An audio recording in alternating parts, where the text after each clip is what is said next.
এসো দিদুন, এসো। নিজেই দেখে নাও যে তোমার এই অগ্নি পরীক্ষার ব্রিলিয়েন্ট আইডিয়াটা কতটা সাকসেসফুল হয়েছে।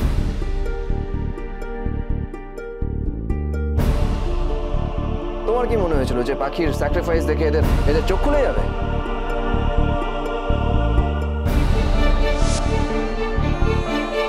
এরা নিজের ভুল বুঝতে পারবে? তুমি নিজের চোখেই দেখে নাও।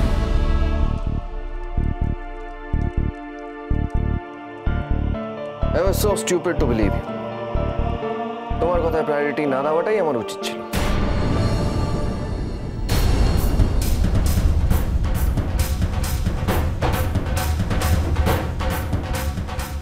Again, my mistake. আমি আপনাদের বোঝানোর জন্যই আপনাদের বাড়ির সব মেয়েদের কিডন্যাপ করিয়েছি। কে?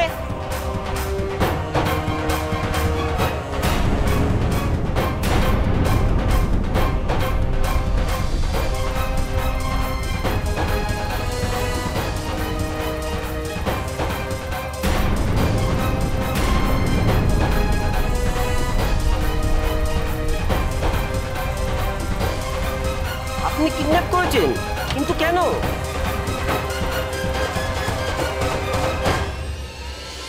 আপনার কি চাই বলুন তো? পাড়ার মহিলাদের কিডন্যাপ করে কোথায় নিয়ে গেছেন? অদ্ভুত লোক তো আপনি। আমরা এদিকে চিন্তায় চিন্তায় পাগল হয়ে যাচ্ছি।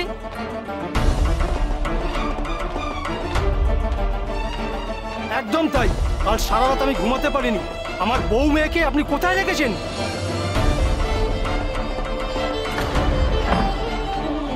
এবার আপনাদের সমস্ত প্রশ্নের উত্তর আপনাদের বাড়ির লোকের কাছেই পেয়ে যাবেন। কি বলছেনটা কি আপনি?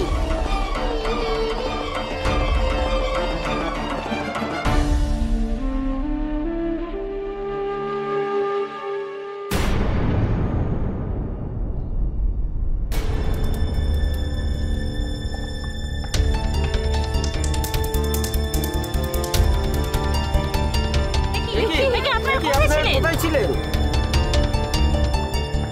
আপনারা বলুন, রাতটা বাড়ির বাইরে কাটাতে হলো তো?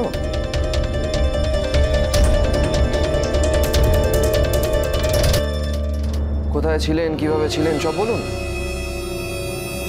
অ্যাকচুয়ালি বাড়ির মেয়েদের whereabouts জানার ইন্টারেস্ট অনেক বেশি এদের। আমাদের কিডন্যাপ করা হয়েছিল, কাজে হ্যাঁ বাধ্য হয়ে নিজেদের বাড়ি ছেড়ে অন্যের ছাদের তলায় আমরা থেকেছিলাম। জানি এখন অনেকে অনেক কিছু ভাবছে, কোথায় ছিলাম, কি করছিলাম, কে ছিল আমাদের সাথে। জানি না এখন কত কি লোকে বলবে সবাই। আরে কি আর বলবে, হয়তো এটাই বলবে যে আমাদের চরিত্রে দাগ লেগে গেছে, হয়তো এটাও বলবে আমাদের পাখির মতো অগ্নি পরীক্ষা দিতে হবে।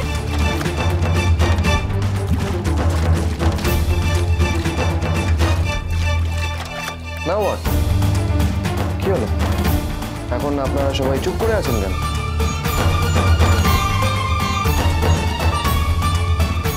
It's almost the same situation, isn't it?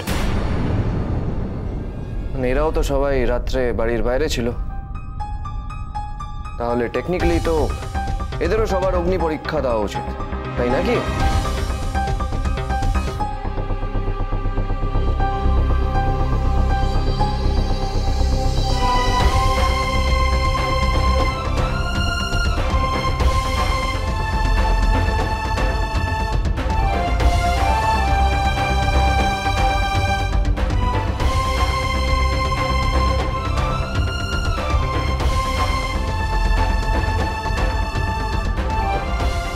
আমাদের ক্ষমা করে দিন অরণ্যবাবু, আমাদের চোখ অন্ধ হয়ে গেছিল।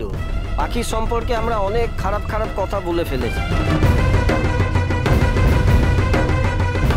আপনি আমাদের চোখ খুলে দিয়েছেন অরণ্যবাবু।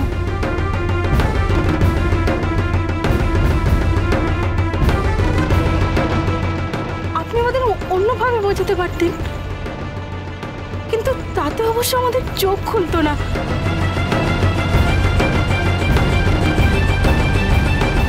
সত্যি ভাই, তুমি অগ্নি পরীক্ষার কথা বলছিলে না? পাখি সত্যি আজকের দিনের অগ্নি পরীক্ষা দিয়েছে। আমরা সবাই স্বীকার করে নিলাম।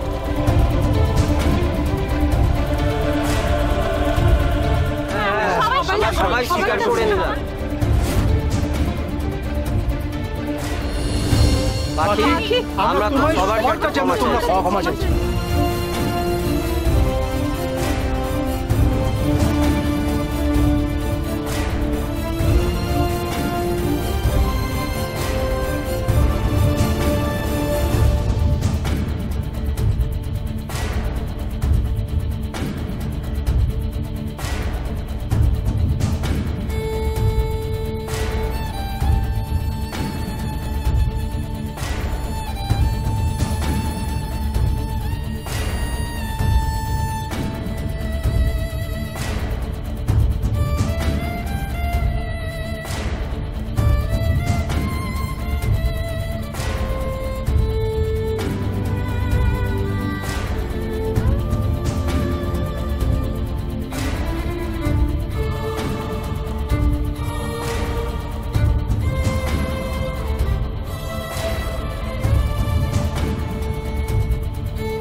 দিদুন,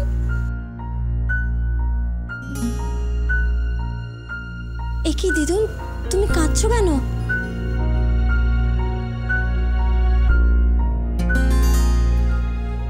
দিদুন, এরকম করো না। আমি বুঝতে পারছি তোমার মনের ভিতরে এখন কি চলছে।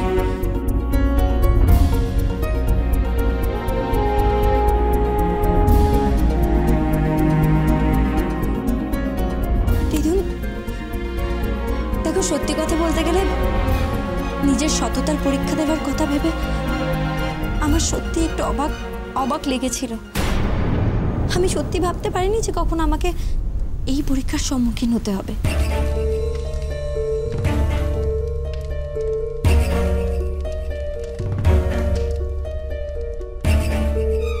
কিন্তু তুমি যখন আমাকে বললে তখন আমি রাজি হয়েছিলাম। আমি চেয়েছিলাম এই পরীক্ষাটা দিতে। তুমি একদম ভেবো না যে এর জন্য আমার কারোর প্রতি কোনো ক্ষোভ আছে, কোনো রাগ আছে।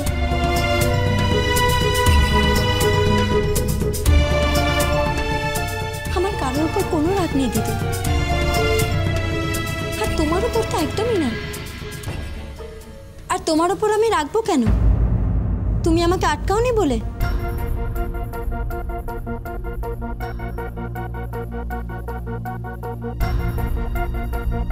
দেখো দিদুন, এই এতগুলো দিন আমি এসব নিয়ে একদমই ভাবিনি।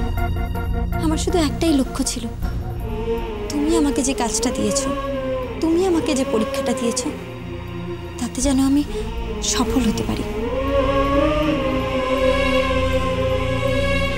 আমি যেন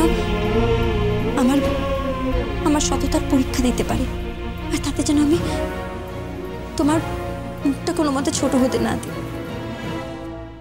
আর আমি আশা করি আমি সেটা পেরেছি দিদু।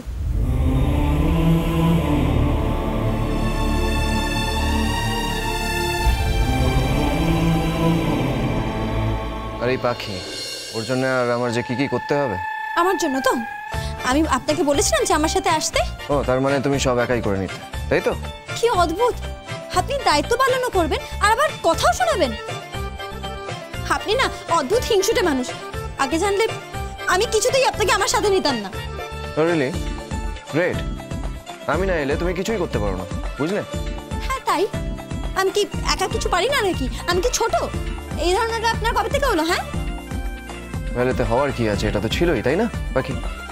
বাই দ্য ওয়ে পাখি, এখন আমি যা বলছি দেখি তো তুমি কেমন পারো। হ্যাঁ হ্যাঁ বলুন বলুন, শুধু কায়দা করে আমাকে দিয়ে কাজ করানোর ধান্দা, তাই তো? সুযোগ পেলেই হলো, বলুন বলুন। শোনো, প্রথমে আমার রুমে গিয়ে আমার স্নানের ব্যবস্থা করো, এসিটা চালিয়ে দিও। লাস্ট অ্যান্ড ফাইনাল কাজ, যখন আমি ঘুমোবো তখন ভালো করে আমার হাত পা মাসাজ করে দিও।